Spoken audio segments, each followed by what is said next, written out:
ध्रुव राठी की ये वाली वीडियो देखो आप। सोचकर देखो ये कितनी शर्मनाक बात है कि एक सॉवरन इंडिपेंडेंट कंट्री को किसी देश से ऑयल खरीदने के लिए एक तीसरे देश से परमिशन लेनी पड़ रही है। अब इसके खुद के न्यूज आर्टिकल में परमिशन वर्ड का जिक्र नहीं है, आप देख सकते हो। अब इसके अकॉर्डिंग अमेरिका ने इंडिया को परमिशन ही है कि आपको किससे तेल खरीदना है और किससे तेल नहीं खरीदना है। इसके पास इतनी बड़ी फैक्ट चेक की टीम होगी, इतने बड़े सब्सक्राइबर ऑडियंस है, लेकिन इसको ये नहीं पता है कि सब परमिशन और वेवर का मतलब क्या होता है। अमेरिका ने परमिशन नहीं दी है, अमेरिका ने 30 दिन का वेवर दिया है। अब इस पे मैंने ऑलरेडी टॉपिक पे वीडियो बना रखा है, लेकिन आपको मैं फिर से बता देता हूँ इस वीडियो में कि क्या मतलब होता है वेवर का मतलब। अमेरिका ने रसिया पे सेंसर लगा दिए थे कि कोई भी कंट्री इस देश से रसिया से इंपोर्ट नहीं कर सकती यूएस डॉलर और यूएस फाइनेंशियल सिस्टम का यूज करके। ठीक है, अब वो चीज इंडिया पे भी लागू होता है। अब होना क्या था कि इंडिया को तेल लेना था रसिया से, 95 लाख ऑयल बैरल जो तेल आना था रसिया से इंडिया की तरफ।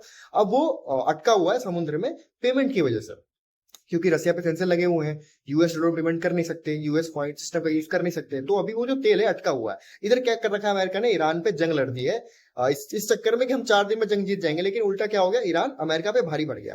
अब स्ट्रेट ऑफ हॉर्मुज के रास्ते से पूरे ग्लोबल ऑयल का 20% ऑयल सप्लाई होता है, और वो रास्ता ईरान के साउदर्न बॉर्डर से होकर गुजरता है। ईरान ने सीधा कह दिया कि अगर इस रास्ते से अमेरिका का, यूरोप का या फिर इसराइल का शिप दिख गया तो हम उस पर अटैक करते हैं। अब हुआ क्या है कि वो रास्ता ब्लॉक हो गया है, जिसकी वजह से पूरा सप्लाई रुक गया है। अब अमेरिका में ऑलरेडी इन्फ्लेशन टाइट हो रखा है, हाथ से कंट्रोल से बाहर है। दूसरा क्या है, ऑयल का प्राइस अमेरिका में भी बढ़ने को दिख रहा है, क्योंकि सप्लाई अगर रुकेगी तो अमेरिका में भी ऑयल के प्राइस बढ़ जाएंगे आपको। ऑलरेडी अमेरिका में इन्फ्लेशन ऊपर है, टाइट हो रखा है, ऑयल के प्राइस बढ़ेंगे तो इन्फ्लेशन और टाइट हो जाएगा। ठीक है, अब हुआ क्या है कि इस रास्ते पे अमेरिका को तो मना कर दिया ईरान ने, इस रास्ते से गुजरेगा तो हम अटैक कर देंगे, लेकिन इंडिया के टैंक को मना नहीं किया है। ईरान ने बोल रखा है कि यहां से अगर इंडिया का टैंक जाएगा तो हम उस पर अटैक नहीं करेंगे। ठीक है, जिसकी वजह से अमेरिका को डर है इस चीज का कि अगर इंडिया ने यहां से सप्लाई लेना शुरू कर दिया तो इंडिया को सप्लाई मिल जाएगा, और सप्लाई की डिमांड और बढ़ जाएगी, जिसकी वजह से ऑयल की सप्लाई और कम हो जाएगा, ऑयल की प्राइस और बढ़ जाएगी अमेरिका में भी। जिसकी वजह से ये इंडिया को क्या किया, उसने 30 दिन का वेवर दे दिया कि भाई आप एक काम करो, आप रसिया से तेल ले लो अपना, ठीक है, ताकि आपको मिडिल ईस्ट से तेल लेना ना पड़े, क्योंकि आपको तो मना नहीं किया रहा ईरान ने, आप तो तेल लेके निकल जाओगे।